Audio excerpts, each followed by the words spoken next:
નર્મદા સાહિત્ય સંગમ આયોજિત પ્રાકૃતિક સ્થળ ભાણદ્રા વનવગડા ખાતે પ્રકૃતિની ગોદમાં નર્મદા અને તાપી જિલ્લાના કવિ મિત્રોનું વરસાદના વધામણા કવિ સંમેલન અને સાહિત્ય ગોષ્ઠીનો કાર્યક્રમ યોજાયો હતો। આ કાર્યક્રમ નર્મદા સાહિત્ય સંગમના પ્રમુખ દીપક જગતાપના અધ્યક્ષસ્થાને યોજાયો, જેમાં મુખ્ય મહેમાન તરીકે નૈશિદ મકવાણા, પૂર્વ જિલ્લા શિક્ષણ અધિકારી પ્રમુખ સાહિત્ય સેતુ વ્યારા, જિલ્લા તાપી તથા પ્રાથમિક જિલ્લા શિક્ષણ અધિકારી નિશાન દવે તથા 1 લાખ વૃક્ષ ઉછેરનાર વન વગડાના જનક પ્રકૃતિ પ્રેમી ઉત્પલ પટવારી ખાસ ઉપસ્થિત રહ્યા હતા। આ ત્રણેય મહાનુભાવોનું પ્રમુખ દીપક જગતાપ તથા ઉપપ્રમુખ ડોક્ટર હિતેશ ગાંધી દ્વારા બુકે પુસ્તક અર્પણ કરી શાલ ઓઢાડી સન્માન કરવામાં આવ્યું। આ પ્રસંગે લલિત નિબંધ વરસાદ પલળે વિષય ઉપર લેખક દીપક જગતાપે વરસાદના માહોલમાં આસ્વાદ કરાવી શ્રોતાઓને મંત્રમુગ્ધ કર્યા।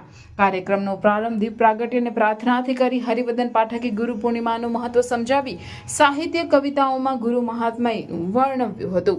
આ પ્રસંગે પ્રમુખ દીપક જગતાપે નર્મદા સાહિત્ય સંગમના કવિઓના કાવ્ય સંગ્રહ કરવા અંગે તેમજ વિદ્યાર્થીઓ અને સાહિત્ય રસિકો માટે આગામી દિવસોમાં કાવ્ય લેખન શિબિર, વાર્તા, નાટ્ય લેખન શિબિરો યોજવા વિશે માર્ગદર્શન આપ્યું।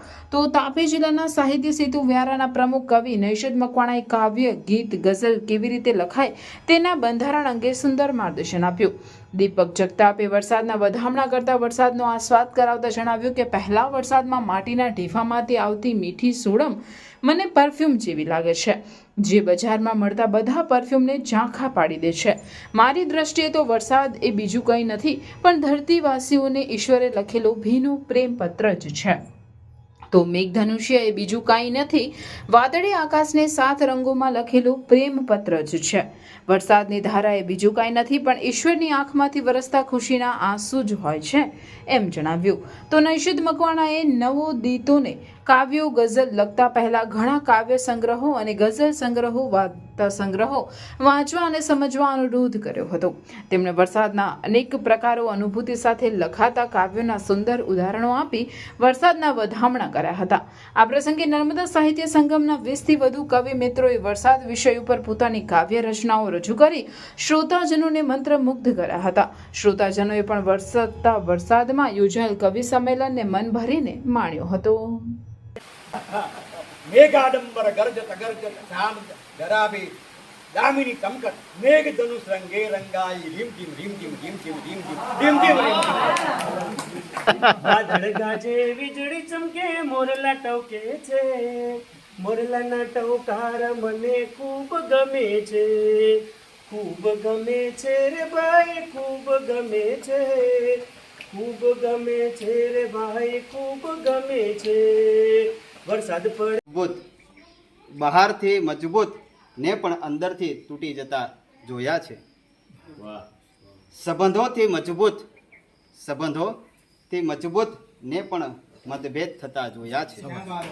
વરસાદ પડે એના નિમિત્તે હાઈકુ છે, હા વરસાદ ભીંજવે તને મને તોય તરસી। બીજું હાઈકુ છે વરસાદ છતાં કોરા ઢાકોર, છે વરસાદ છતાં કોરા ઢાકોર લોક સગડા। ચાતક ને ત્યાં ટાઢક ટાઢક, ચાતક ને ત્યાં ટાઢક ટાઢક, આંતરડી ખૂબ ઠરી રે, નક્કી ઓલ્યો મેં હુલ્યો આયો રે।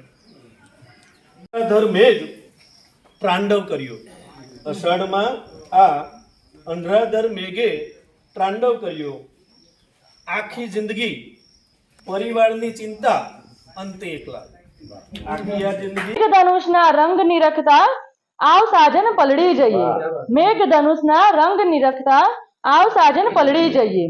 કે સમય સાથે બાથ ભીડવાની હિંમત આપે એ ગુરુ, સમય સાથે બાથ ભીડવાની હિંમત આપે એ ગુરુ, શિષ્ય સાથે તાલ મિલાવે એ ગુરુ છે, શિષ્ય સાથે તાલ મિલાવે એ ગુરુ છે। પણ છતાંય મારો એક પ્રિય કવિ છે રમેશ પારેખ, અને જો વરસાદ આવે ને રમેશ પારેખને આપણે યાદ ના કરીએ તો મને લાગે છે કે આ સભા ફાગણની કાળઝાળ સૂકી વેળામાં, ફાગણ મહિનો હોય અને જે કાળઝાળ, અત્યારે તો ટેમ્પરેચર કેટલું બધું જતું રહ્યું, ફાગણની કાળઝાળ સૂકી વેળામાં તરું પહેલા વરસાદ સમૂહ આવું, હવે આ તો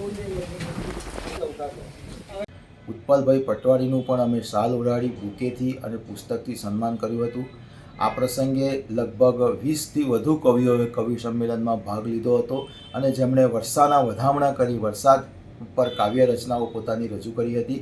આ પ્રસંગે કવિ સંમેલનની સાથે સાથે સાહિત્ય ગોષ્ઠીમાં નર્મદા જિલ્લાના સાહિત્યકારો વધુ જોડાય, નવા સાહિત્યકારો સાહિત્ય લેખન કરતા થાય તે માટે ખાસ કરીને યુવાઓ, વિદ્યાર્થીઓ કવિ સંમેલનમાં જોડાય અને કવિતા લેખન, વાર્તા લેખન કરતા થાય તે માટે શિબિરનું આયોજન પણ કરવામાં આવ્યું હતું અને ખૂબ સારી સંખ્યામાં ઉમટેલા શ્રોતાજનોએ કવિ સંમેલનને માણ્યું હતું. પ્રમુખ નર્મદા સાહિત્ય સંગમ દીપક જગતાપ.